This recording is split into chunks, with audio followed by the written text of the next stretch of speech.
फारच दुर्दैवी घटना घडलेली आहे।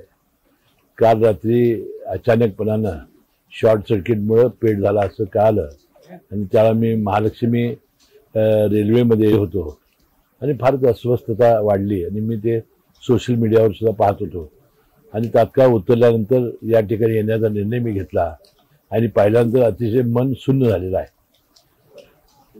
छत्रपती शाहू महाराजांनी 109 वर्षापूर्वी बांधलेले नाट्यगृह अशा रीतीनं जळून खाक होईल कधी आम्हाला स्वप्नातही वाटलं होतं।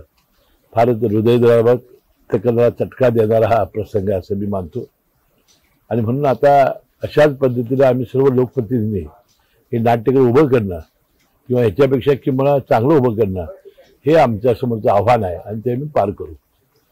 त्याला काही दिवसापूर्वीच सध्याचे वित्तमंत्री आणि त्यावेळेचे सुद्धा वित्तमंत्री अजितदादा पवार यांनी 10 कोटी रुपयाचा निधी दिला होता। त्यानंतर याचं नूतनीकरण करण्यात आलं होतं। नंतर शाहू खासबाग मैदानाचं नूतनीकरण करण्यात आलेलं होतं।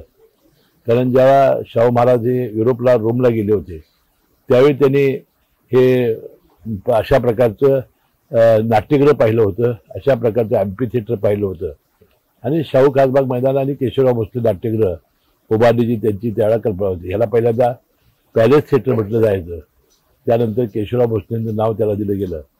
आज केशवराव भोसलेंची जयंती आणि दुर्दैवानं त्या पूर्वसंध्येला व्हावं हा एक हृदयाला चटका लावणारी गोष्ट आहे। पहिलं कारण ते प्राथमिक तर ते शॉर्ट सर्किटमुळं मागची जी बाजू जनरेटरची होती तिथून ते सुरू झालं आणि त्याचा भडका उडाला। त्याची चौकशी आम्ही करू, पण आता सगळ्यांना आपल्याला आव्हान आहे की आता योगायोगानं अजितदादा येता येतच पवार परवाशी तर त्यांच्या समेत बैठक घेऊन त्याला एक निधी देणं चांगल्या पद्धतीचं आणि महानगरपालिकेला पुन्हा एकदा अशा प्रकारचं नाट्यगृह ह्याच्यावेळी चांगलं उभं करणं हेच आमच्या खऱ्या अर्थानं आमच्या सर्व लोकप्रतिनिधीची आणि शासनाची जबाबदारी असून मानतो।